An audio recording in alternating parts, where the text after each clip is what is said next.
Donald ட்ரம்புக்கு பதிலடிகளை வழங்கிய ஹமாஸினுடைய தலைமைகள்.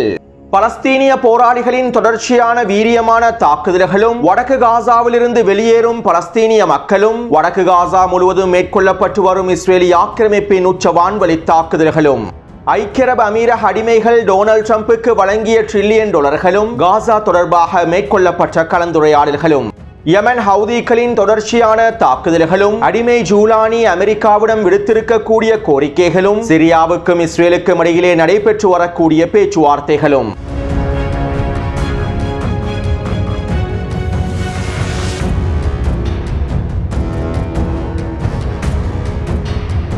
ஐக்கிய அரபு அமீரக அடிமைகள் எதிர்பார்த்ததை போன்று $1.4 டிரில்லியன் பெறுமதி அளவிலான முதலீடுகளை டொனால்ட் ட்ரம்புக்கு வழங்கியுள்ளார்கள். எரிசக்தி மற்றும் பாதுகாப்பு துறைகளிலும் இன்னும் ஏனைய முக்கியமான துறைகளிலும் அமீரக அடிமைகள் டொனால்ட் ட்ரம்போடு ஒப்பந்தங்களை மேற்கொண்டுள்ளார்கள். ஏற்கனவே அமீரக அடிமைகள் ஆப்ரஹாம் ஒப்பந்தத்தில் முழுமையாக இணைந்து கொண்டுள்ளார்கள். ஆப்ரஹாம் ஒப்பந்தத்திற்கு அமைவாக இஸ்ரேலோடு முழுமையான இயல்பாக்கத்தையும் ஏற்படுத்தியுள்ளார்கள். இஸ்ரேலிய ஆக்கிரமிப்பையும் அமீரக அடிமைகள் முழுமையான நாடாக ஏற்றுக்கொண்டுள்ளார்கள். துருக்கி அடிமைகளை போன்று ஐக்கிய அரபு அமீரக அடிமைகளும் இஸ்ரேலி ஆக்கிரமிப்போடு எல்லா விதமான பொருளாதார வர்த்தக தொடர்புகளையும் கொண்டிருக்கின்றார்கள். ஒவ்வொரு வருடமும் அமீரக அடிமைகளுக்கும் இஸ்ரேலி ஆக்கிரமிப்புக்கும் இடையில் பல $1 பில்லியன் வர்த்தகங்கள் மேற்கொள்ளப்படுகின்றன.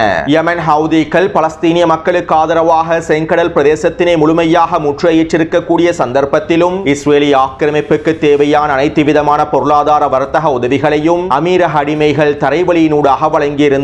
பலஸ்தீனிய மக்கள் காசாவிலே கொன்று குவிக்கப்படும் சந்தர்ப்பத்தில் இஸ்ரேலி ஆக்கிரமிப்பு நிலத்திடர்களை பாதுகாப்பதற்காக அமீரக அடிமைகள் எல்லாவிதமான முழுமையான உதவிகளையும் வழங்கியிருந்தார்கள். இப்படியான நிலைமையிலேயே தற்போது டொனால்ட் ட்ரம்புக்கு $1.4 டிரில்லியன் முதலீடுகளாக வழங்கியுள்ளார்கள்.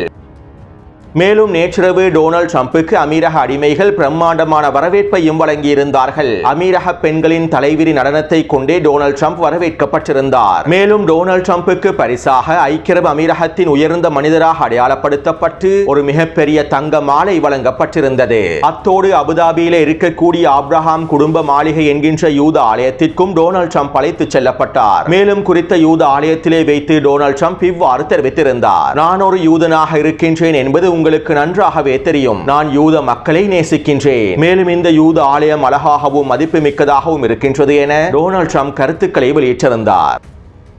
எனவே தற்போது 3 அடிமைகளுக்கு இடையிலே நடைபெற்ற போட்டியில் டொனால்ட் ட்ரம்புக்கு $1.4 டிரில்லியன் முதலீடுகளை வழங்கி அமீரக அடிமையை வெற்றி பெற்றுள்ளார். சவுதி அரேபிய அடிமைகள் $600 பில்லியன் கத்தாரி அடிமைகள் $1.2 டிரில்லியன் அமீரக அடிமைகள் $1.4 டிரில்லியன் வழங்கியுள்ளார்கள். அதே போன்று அடிமை ஜூலானி சிரியாவில் இருக்கக்கூடிய மிக முக்கியமான அனைத்து எண்ணெய் வளங்களையும் கனிம வளங்களையும் அமெரிக்காவின் முதலீடுகளுக்கு முழுமையாக வழங்கியுள்ளார். இதன் மூலமாகவும் அமெரிக்கா பல பில்லியன் லாபமாக ஈட்டிக் கொள்ளும். எனவே ஒட்டுமொத்தமாக எடுத்து நோக்கும் போது இந்த அரபு அடிமைகள் டொனால்ட் ட்ரம்புக்கு $3.5 டிரில்லியன் வழங்கியுள்ளார்கள்.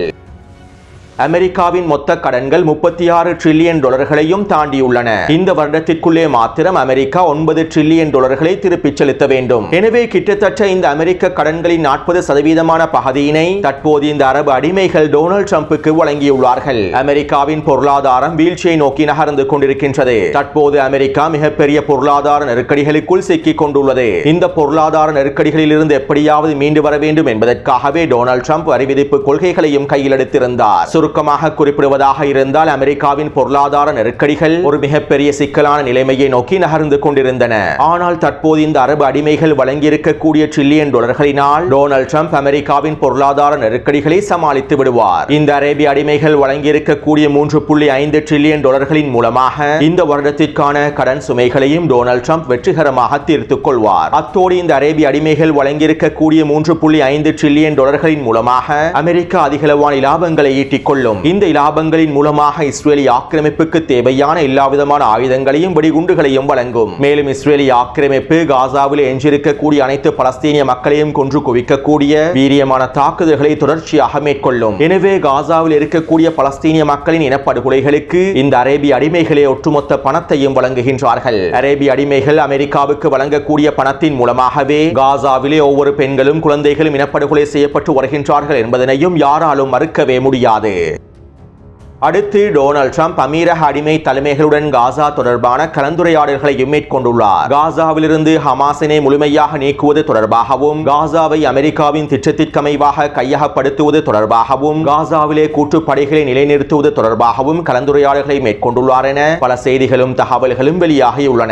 மேலும் இந்த கலந்துரையாடல்களுக்கு பிறகு அமீரகத்தின் வெளியுறவுத்துறை அமைச்சர் இவ்வாறு தெரிவித்திருந்தார். காசாவில் இருக்கக்கூடிய நிலைமைகள் எங்களுக்கு மிக முக்கியமானதாகும். ஆனால் காசாவிலே போரை நிரந்தரமாக முடிவுக்கு கொண்டு வருவதற்கு ஹமாஸ் அனைத்து இஸ்ரேலிய பணை கைதிகளையும் முழுமையாக விடுதலை செய்ய வேண்டும். மேலும் காசாவிலே ஹமாஸ் ஆயுதங்களை கீழே வைத்துவிட்டு காசாவின் நிர்வாகத்திலிருந்தும் ஹமாஸ் வெளியேறிவிட வேண்டும். காசாவினுடைய அதிகாரம் முழுமையாக மாற்றம் செய்யப்பட வேண்டும். இதன் மூலமாகத்தான் இந்த போரை முழுமையாக முடிவுக்கு கொண்டு வர முடியும். மேலும் காசாவின் நிர்வாகத்திலிருந்து ஹமாஸினை முழுமையாக நீக்கிவிட்டு ஹமாஸை காசாவிலிருந்து வெளியேற்றிவிட்டு காசாவை கட்டியெழுப்புவது தொடர்பான வேலை திட்டங்களை மேற்கொள்வதற்கு நாங்கள் தயாராகவே இருக்கின்றோம். இவை தொடர்பான அனைத்து திட்டங்களும் எங்களிடத்தில் தயாராகவே இருக்கின்றது என அமீரகத்தினுடைய வெளியுறவுத்துறை அமைச்சர் அப்துல்லா பின் ஜெயித் தெரிவித்துள்ளார். அதாவது காசாவிலே நிரந்தர யுத்த நிறுத்தம் ஏற்படுத்தப்பட வேண்டுமாக இருந்தால் ஹமாஸ் ஆயுதங்களை கீழே வைத்து பணை கைதிகளை முழுமையாக விடுதலை செய்து காசாவின் நிர்வாகத்திலிருந்தும் காசாவிலிருந்தும் ஹமாஸ் முழுமையாக வெளியேறிவிட வேண்டும் என அமீரக அடிமை தலைமைகள் தெரிவித்துள்ளார்கள். அது மட்டுமல்லாமல் காசாவிலே கூட்டுப்படை ஒன்றினை களமிறக்கி ஒட்டுமொத்த காசாவையும் அந்த கூட்டுப்படைக்கு கீழால் கொண்டு வருவதற்கும் அமெரிக்காவின் தலைமையிலே ஒரு இடைக்கால அரசாங்கத்தினை காசாவிற்குள்ளே மேற்கொள்வதற்கும் அமீரகத்தினுடைய அடிமை தலைமைகள் தயாராக இருப்பதாகவும் தெரிவிக்கப்படுகின்றது.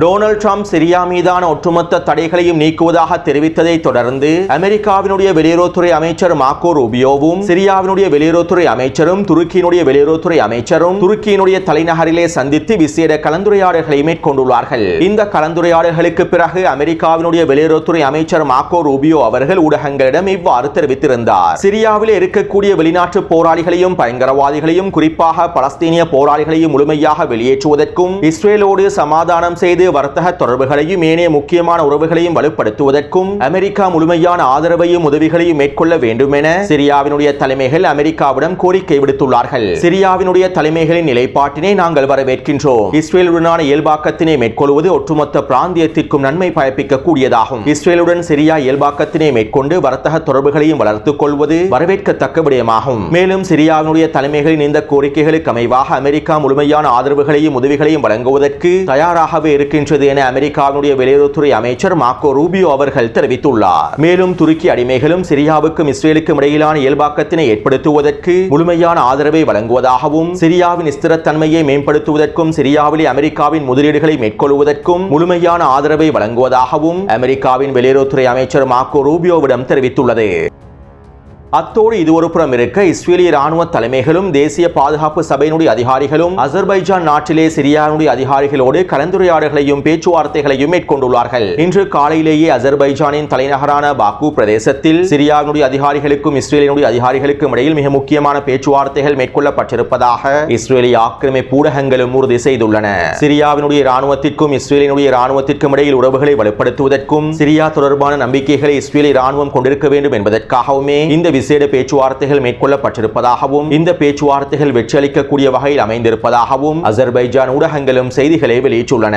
அடுத்து இன்றைய தினம் பிரித்தானியாவின் மிக முக்கியமான அதிகாரிகளும் பிரித்தானிய உளவு பிரிவினுடைய தலைமைகளும் சிரியாவுக்கு விஜயம் செய்து அடிமை ஜூலானியை சந்தித்து விசேட கலந்துரையாடல்களை மேற்கொண்டுள்ளார்கள். டொனால்ட் ட்ரம்ப் சிரியாவுக்கு முழுமையான ஆதரவை வழங்குவதாக தெரிவித்ததை தொடர்ந்து சிரியாவுக்கான ஒட்டுமொத்த தடைகளையும் நீக்குவதாக தெரிவித்ததை தொடர்ந்து சிரியா மீதான ஐரோப்பிய ஒன்றியத்தின் தடைகளை நீக்குவதற்காகவும் பிரித்தானியாவின் தடைகளை நீக்குவதற்காகவும் சிரியாவுடனான வர்த்தக தொடர்புகளை வலுப்படுத்துவதற்காகவும் இந்த சந்திப்புகள் மேற்கொள்ளப்பட்டிருப்பதாகவும் ஊடகங்கள் வாயிலாக செய்திகள் வெளியாகியுள்ளன. சுருக்கமாக குறிப்பிடுவதாக இருந்தால் சிரியா தற்போது அமெரிக்காவினதும் இஸ்ரேலிய ஆக்கிரமிப்பினதும் பிரித்தானியாவினதும் கூட்டு சொத்தாக மாறிவிட்டது. இவ்வளவு நாளாக அடிமை ஜூலானியின் மறைமுகமான முதலாளிகளாக இருந்தவர்கள் தற்போது அடிமை ஜூலானியின் உத்தியோகபூர்வமான முதலாளிகளாக மாறிவிட்டார்கள். கடந்த வருடம் டிசம்பர் 8ஆம் தேதி துருக்கியினுடைய அதிபர் அர்துகான் பல பயங்கரவாத குழுக்களை ஒன்றிணைத்து பயங்கரவாத தளபதியான ஜூலானியை ஜூலானியை பயன்படுத்தி சிரியாவை முழுமையாக கைப்பற்றுவதற்கான வேலை திட்டங்களை முன்னெடுத்திருந்தார். இவ்வாறு பல பயங்கரவாத குழுக்களை ஒன்றிணைத்து பயங்கரவாத தளபதியான ஜூலானியை பயன்படுத்தி சிரியாவை கைப்பற்றும் சந்தர்ப்பத்தில் இதன் மூலமாக ஏற்படக்கூடிய பின்விளைவுகள் தொடர்பாகவும் சிரியாவினுடைய எதிர்காலம் எவ்வாறு அமையப் போகின்றது என்பது தொடர்பாகவும் சிரியா எவ்வாறு இஸ்ரேலி ஆக்கிரமிப்பினதும் அமெரிக்காவினதும் முழுமையான அடிமையாக மாறப்போகின்றது என்பது தொடர்பாகவும் என்னுடைய காணொளிகளில் நான் தெளிவாக குறிப்பிட்டிருந்தேன். அதே நேரம் துருக்கி ஆதரவு பக்தர்கள் என்னை விமர்சனம் செய்திருந்தார்கள்.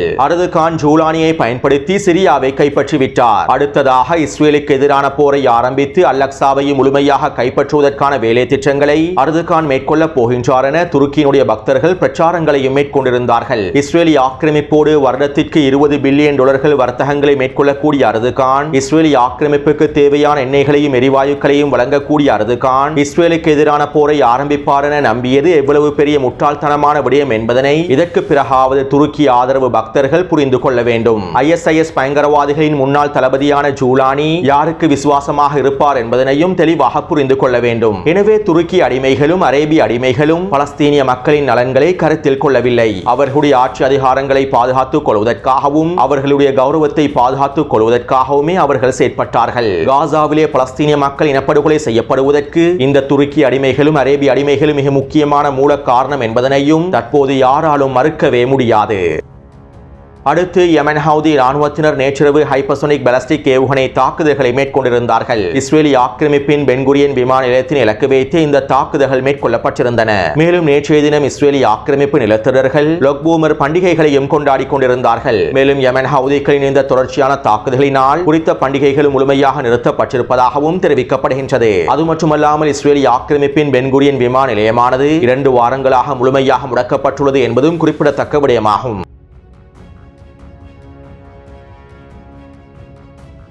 கத்தாரில் வைத்து டொனால்ட் ட்ரம்ப் தெரிவித்திருக்கக்கூடிய காசா தொடர்பான கருத்துக்களுக்கு ஹமாஸினுடைய தலைமைகள் பதில்களை வழங்கியிருந்தார்கள். உலகம் முழுவதும் அமைதியை ஏற்படுத்த வேண்டும் என டொனால்ட் ட்ரம்ப் தெரிவிக்கின்றார். காசாவிலே நிரந்தர யுத்த நிறுத்தத்தினை ஏற்படுத்தாமல் ஆக்கிரமிப்பின் இனப்படுகொலை தாக்குதல்களை நிறுத்தாமல் ஒரு பொழுதும் உலக அமைதியை ஏற்படுத்தவே முடியாது. காசாவானது பலஸ்தீனிய மக்களுக்கு சொந்தமான பிரதேசமாகும். காசாவை விற்பனை செய்வதற்கோ வாங்குவதற்கோ முடியாது. நாங்கள் எங்களுடைய நிலத்தையும் தாயகத்தையும் மீட்பதற்கு கடமைப்பட்டுள்ளோம். எங்களுடைய ஒட்டுமொத்த நிலங்களை மீட்டெடுப்பதற்கு நாங்கள் உறுதி பூண்டுள்ளோம். எங்களுடைய பலஸ்தீனிய தேசத்தின் ஒட்டுமொத்த நிலங்களையும் முழுமையாக மீட்டெடுப்பதற்கு நாங்கள் எவ்வளவு தியாகங்களையும் மேற்கொள்வதற்கு தயாராகவே இருக்கின்றோம். பலஸ்தீனிய மக்களே அவர்களுடைய பாதையையும் அவர்களை யார் ஆட்சி செய்ய வேண்டும் என்பதனையும் தீர்மானிப்பார்கள். மேலும் பலஸ்தீனிய மக்களின் உரிமைகளில் யாருமே தலையிடக்கூடாது என ஹமாஸினுடைய தலைமைகள் டொனால்ட் ட்ரம்புக்கு பதில்களை வழங்கியுள்ளார்கள். அடுத்து டொனால்ட் ட்ரம்ப் மத்திய கிழக்கிலிருந்து விடைபெற்று 2 மணித்தியாலங்களுக்குள் இஸ்ரேலி ஆக்கிரமிப்பு காசா முழுவதும் உச்ச வீரியமான தாக்குதல்களை ஆரம்பித்திருந்தது. அதிலும் குறிப்பாக வடக்கு காசாவிலே 50க்கும் அதிகமான வான்வழி தாக்குதல்கள் மேற்கொள்ளப்பட்டிருந்தன. காசாவிலே யுத்தம் ஆரம்பிக்கப்படும் சந்தர்ப்பத்தில் எவ்வாறு உச்ச வான்வழி தாக்குதல்கள் மேற்கொள்ளப்பட்டதோ அதைவிட வீரியமான தாக்குதல்கள் நேற்றிரவு மேற்கொள்ளப்பட்டுள்ளன. டொனால்ட் ட்ரம்ப் மத்திய கிழக்கு பிராந்தியத்திலிருந்து வெளியேறியதிலிருந்து இஸ்ரேலி ஆக்கிரமிப்பு மேற்கொண்ட வான்வழி தாக்குதல்களில் 150க்கும் அதிகமான பலஸ்தீனிய மக்கள் இனப்படுகொலை செய்யப்பட்டுள்ளார்கள். மேலும் 250க்கும் அதிகமான பலஸ்தீனிய மக்கள் படுகாயமடைந்துள்ளார்கள். அது மட்டுமல்லாமல் இஸ்ரேலி ஆக்கிரமிப்பு ராணுவம் வடக்கு காசாவின் அல்-ஷிஃபா மருத்துவமனை வளாகத்திலிருந்தும் வடக்கு காசாவின் வடக்கு பிரதேசங்களில் இருந்தும் கிழக்கு பிரதேசங்களில் இருந்தும் பலஸ்தீனிய மக்களை முழுமையாக வெளியேறுமாறு கட்டளையிட்டுள்ளது. அதே போன்று இஸ்ரேலி ஆக்கிரமிப்பு ராணுவம் வடக்கு காசாவின் வடக்கு பிரதேசத்திலும் மஃபால்சி மச்சு பிரதேசத்திலும் கவச படைகளை களமிறக்கியுள்ளது. மேலும் கான் யூனிஸ் பிரதேசத்தையும் மத்திய காசாவையும் பிரிக்கக்கூடிய கிசிஃபீம் பிரதேசத்திலும் இஸ்ரேலி ஆக்கிரமிப்பு தரைப்படைகளை களமிறக்கி உள்ளது. அதே போன்று காசாவிலே வீரியமான உச்சக்கட்ட தரைவழி தாக்குதல்களை ஆரம்பிப்பதற்காக ஒட்டுமொத்த கவச படைகளையும் எல்லை பிரதேசங்களில் முழுமையாக இஸ்ரேலி ஆக்கிரமிப்பு ராணுவம் நிலைநிறுத்தியுள்ளது. மேலும் இஸ்ரேலி ஆக்கிரமிப்பின் உச்ச வான்வழி தாக்குதல்கள் தொடர்பாக காசாவின் களத்தில் இருக்கக்கூடிய ஊடகவியலாளர் அனஸ் அல் ஷரீப் அவர்கள் இவ்வாறு தெரிவித்துள்ளார். காசாவிலே மரணம் என்பது வாழ்க்கையின் வேதனைகளில் இருந்தும் பசி பட்டினி துரோகம் என்பனவற்றிலிருந்து மிகப்பெரிய நிவாரணமாக மாறியுள்ளது. காசாவிலே மரணிப்பவர்கள் பாக்கியவான்கள். இடிபாடுகளுக்குள் சிக்கி உடல் உறுப்புகளை இழந்து மிகப்பெரிய வேதனையை அனுபவிப்பதை விட பசியாலும் பட்டினியினாலும் தாகத்தாலும் எதுவுமே செய்ய முடியாமல் சிக்கி தவிப்பதை விட இடம்பெயர்வு மற்றும் அச்சுறுத்தல்களுக்கு மத்தியில் வாழ்வதை விட காசாவிலே மரணிப்பது மிகப்பெரிய பாக்கியமாகும். வடக்கு காசாவிலிருந்து அனைவரையும் வெளியேறுமாறு இஸ்ரேலி ஆக்கிரமிப்பு கட்டளையிட்டுள்ளது. ஆனால் பலஸ்தீனிய மக்கள் இதற்கு பிறகு எங்கு செல்வார்கள்? காசாவிலே பாதுகாப்பான பிரதேசம் என்பதே கிடையாது. அத்தோடு அரபு நாட்டு தலைமைகள் டொனால்ட் ட்ரம்புக்கு ஒரு அழுத்தத்தை கூட வழங்காமல் இருப்பது பலஸ்தீனிய மக்களின் வேதனையை பலமடங்கினால் அதிகரிக்கும் அதிகரித்துள்ளது. இவ்வளவு டிரில்லியன் டாலர்களை டொனால்ட் ட்ரம்புக்கு வழங்கியிருக்கக்கூடிய அரபு தலைமைகள் பலஸ்தீனிய மக்களின் இனப்படுகொலைகளை தடுத்து நிறுத்துவதற்கு தவறிவிட்டார்கள். அதே நேரம் அரபு தலைமைகள் ஒரு விடயத்தினை தெளிவாக புரிந்து கொள்ள வேண்டும். பலஸ்தீனிய மக்களோடு இறைவன் இருக்கின்றான், எங்களோடு இறைவன் இருக்கின்றான். நிச்சயமாக நியாயமான கூலிகள் அனைவருக்கும் கிடைக்க பெறும் என காசாவின் களத்தில் இருக்கக்கூடிய ஊடகவியலாளர் அனஸ் அல் ஷரீப் அவர்கள் தெரிவித்துள்ளார்.